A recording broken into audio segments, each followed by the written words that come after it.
Bonjour, lors de notre prochain cours, vous effectuerez une autre course d'orientation. Cette vidéo vous présentera les consignes et le déroulement de cette nouvelle séance.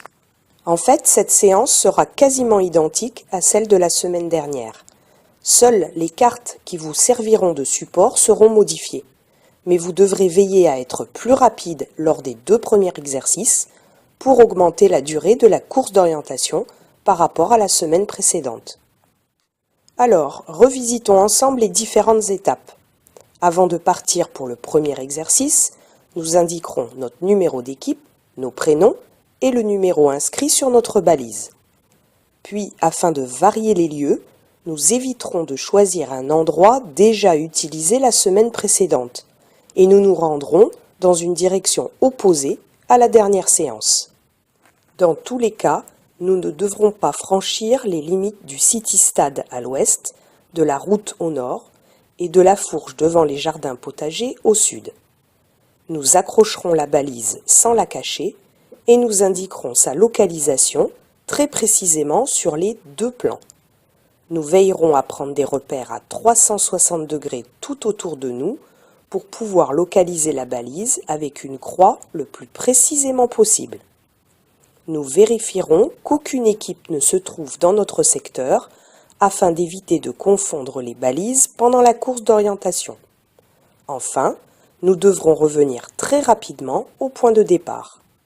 Lors du 2e exercice, nous vérifierons la balise d'une autre équipe.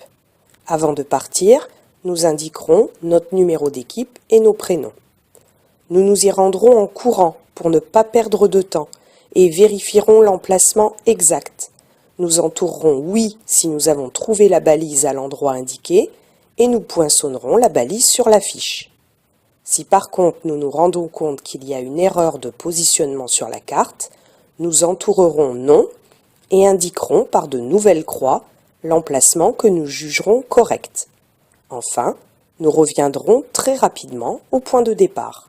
Ces 2 premiers exercices ne sont pas chronométrés, mais des points seront retirés aux équipes qui n'auront pas effectué ces exercices dans un temps plus bref qu'au cours précédent.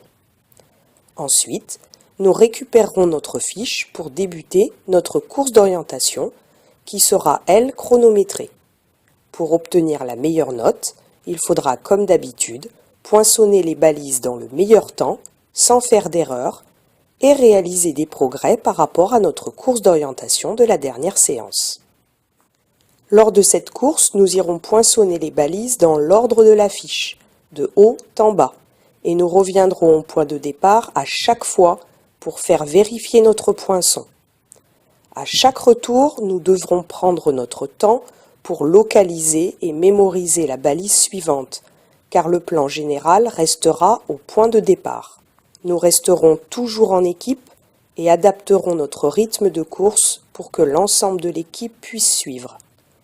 Nous ne nous fierons pas aux numéros inscrits sur les balises qui ne correspondent pas forcément au numéro des balises indiquées sur notre fiche. Nous serons discrets pour ne pas montrer aux autres équipes où se trouvent les balises. Nous éviterons de nous bousculer et ralentirons aux endroits étroits ou glissants. Et à l'heure indiquée ou aux 3 coups de sifflet, nous prendrons immédiatement le chemin du retour. Enfin, si j'étais absent à la course précédente, je n'oublie pas de consulter la vidéo explicative dans mon cahier de texte de la semaine dernière. Voilà, cette vidéo est terminée. Je vous donne donc rendez-vous à votre prochain cours.